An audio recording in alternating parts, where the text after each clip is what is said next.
കോഴിക്കോട് വെച്ച് നടക്കുന്ന regional IFFK സമാപിച്ചിരിക്കുകയാണ്. നമ്മളോടൊപ്പം കൈരളി ന്യൂസിനോട് ചേരുന്നത് ചലച്ചിത്ര അക്കാദമി സെക്രട്ടറി C. അജോയാണ്. അദ്ദേഹത്തോട് തന്നെ നേരിട്ട് ചോദിക്കാം. സാർ, IFFK ഇപ്പോൾ അവസാനിച്ചിരിക്കുകയാണ്, എങ്ങനെ നോക്കിക്കാണുന്നു മൊത്തത്തിൽ? കോഴിക്കോട് ഏതൊരു ഫെസ്റ്റിവലും നമുക്കറിയാം വലിയ സക്സസ് ആണ്. പഴയ അനുഭവങ്ങൾ നമ്മുടെ മുന്നിലുണ്ട്.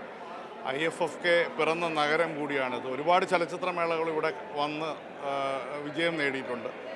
അതിൽ നിന്നൊക്കെ വളരെ വ്യത്യസ്തമായി അഭൂതപൂർവമായൊരു വിജയമാണ് ഇതിൻ്റെ ഒരു പങ്കാളിത്തം. കാരണം ഈ മേള തുടങ്ങുന്നതിന് ദിവസങ്ങൾക്ക് മുമ്പ് തന്നെ ഡെലിഗേറ്റ് രജിസ്ട്രേഷൻ നമുക്ക് അവസാനിപ്പിക്കേണ്ട സാഹചര്യമുണ്ട്. അത്ര വലിയ തള്ളിക്കയറ്റമാണ് ഈ ഓരോ ദിവസങ്ങളിലും നമ്മൾ നേരിട്ടുകൊണ്ടിരിക്കുന്നത്. കൂടുതൽ ആളുകൾ ഡെലിഗേറ്റ് രജിസ്ട്രേഷന് വേണ്ടി എത്തുന്നു. തിയേറ്ററുകളിൽ നമുക്ക് തിരുവനന്തപുരം IFFKക്ക് സമാനമായി നിലത്തിരുന്നും പടിക്കെട്ടുകളിലിരുന്നും ആളുകൾ കാണുന്ന ഒരു സാഹചര്യമാണ്. അതുകൊണ്ട് വലിയ ഒരു വിജയമാണ് കോഴിക്കോട് റീജിയണൽ ഫെസ്റ്റിവൽ എന്ന് നമുക്ക് പറയേണ്ടി വരും. സാർ ഇങ്ങനെ പറഞ്ഞ ഒരു പരാതിരഹിതമായ ഒരു IFFK ആണ് നടന്നത്. പക്ഷേങ്കിൽ ഒരു പരാതി കേട്ടത് പെട്ടെന്ന് തന്നെ ചൂടപ്പം പോലെ ഈ പാസുകളൊക്കെ വിറ്റ് പോവുകയും തിയേറ്ററുകളുടെ എണ്ണം കുറച്ച് കൂട്ടായിരുന്നു എന്നൊരു നിർദ്ദേശം പല കോണുകളിൽ നിന്ന് വന്നിട്ടുണ്ട്. അടുത്ത വട്ടം അതൊരു പരിഗണിക്കുമോ? അതായത് നമ്മൾ റീജിയണൽ IFFK നമ്മുടെ IFFKയിൽ നിന്ന് തിരഞ്ഞെടുത്ത ചിത്രങ്ങളുടെ ഒരു പ്രദർശനമാണ്. നമ്മൾ നേരത്തെ വിമൻ ഫെസ്റ്റിവൽ ഇവിടെ നടന്നപ്പോൾ കൈരളി ശ്രീ മാത്രമാണ് ഉപയോഗിച്ചത്. ഇപ്പം മൂന്നാമതൊരു സ്ക്രീൻ കൂടി നമുക്ക് ഉപയോഗിക്കാൻ കഴിഞ്ഞു. ആ പരിമിതികൾക്കുള്ളിൽ നിന്നുകൊണ്ട് ഇത് വിജയിപ്പിക്കാൻ കഴിഞ്ഞു. വരും വർഷങ്ങളിലൊക്കെ ഇവിടെ എത്തുന്ന മേളകൾ കൂടുതൽ സ്ക്രീനുകളൊക്കെ എടുത്തുകൊണ്ട് കുറേ കൂടെ വിശാലമായി ചെയ്യാനുള്ളൊരു പരിശ്രമം അത് സാംസ്കാരിക വകുപ്പിൻ്റെയൊക്കെ അനുമതിയോടുകൂടി നമുക്ക് ചെയ്യേണ്ടതായിട്ട് വരും. ഏതായാലും ആ നിലയിൽ ഈ മേള വളരുകയാണ്. അത് നമുക്ക് പറയേണ്ടതായിട്ട് വരും. മറ്റൊരു കാര്യം കൂടി ചോദിക്കാം. ഈ സംസ്ഥാന ചലച്ചിത്ര അവാർഡ് നാളെ പ്രഖ്യാപിച്ചു എന്ന് പറഞ്ഞ് ധാരാളം സോഷ്യൽ മീഡിയയിൽ ചില പ്രചാരണങ്ങളൊക്കെ നടക്കുന്നുണ്ട്. അങ്ങയുടെ ശ്രദ്ധയിൽ അത് പെട്ടിട്ടുണ്ട്. എന്താണ് അതിന് അത് പറയാനുള്ളത്? അത് ബഹുമാനപ്പെട്ട സാംസ്കാരിക മന്ത്രി തന്നെ അതിന് മറുപടി അറിഞ്ഞിട്ടുണ്ട്. അത് തെറ്റായൊരു വാർത്തയാണ്.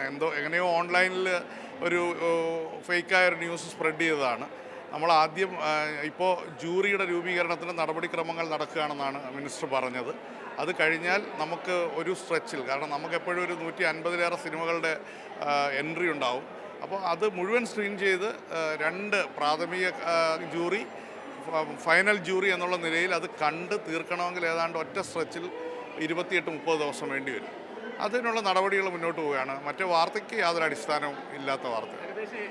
എപ്പോഴായിരിക്കും ഇതൊരു പ്രഖ്യാപനം, ഒരു ടെൻറ്റേറ്റീവ് ഡേറ്റ് വല്ലതും? നമുക്ക് സ്റ്റാർട്ട് ചെയ്താൽ മാത്രമേ ഇത് സെപ്റ്റംബർ മാസത്തിൽ ഇത് ആരംഭിക്കണമെന്നാണ് വിചാരിക്കുന്നത്.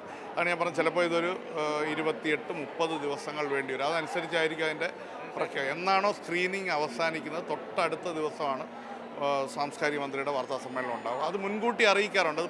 അത് പ്രധാനപ്പെട്ട മാധ്യമങ്ങൾക്കും നമ്മുടെ മാധ്യമ സുഹൃത്തുക്കൾക്കും എല്ലാം അറിയാം. അപ്പോൾ ഇത് ഓൺലൈനിൽ എങ്ങനെയോ വന്ന് സ്പ്രെഡായിട്ട് വന്നിട്ടുള്ളൊരു ഇത് ആയിരിക്കും. ഇന്നലെ തന്നെ മിനിസ്റ്റർ അതിൻ്റെ ഒരു ക്ലാരിഫിക്കേഷൻ കൊടുത്തിട്ടുണ്ട്. വളരെ നന്ദി സാർ. ചലച്ചിത്ര അക്കാദമി സെക്രട്ടറി C. അജോയാണ് ഇപ്പോൾ കൈരളി ന്യൂസിനോട് ചേർന്നിരിക്കുന്നത്. ക്യാമറമാൻ ഹബീബ് കൊണ്ടുപോകുന്നതോടൊപ്പം ചേതൻ സാജൻ, കൈരളി ന്യൂസ്, കോഴിക്കോട്.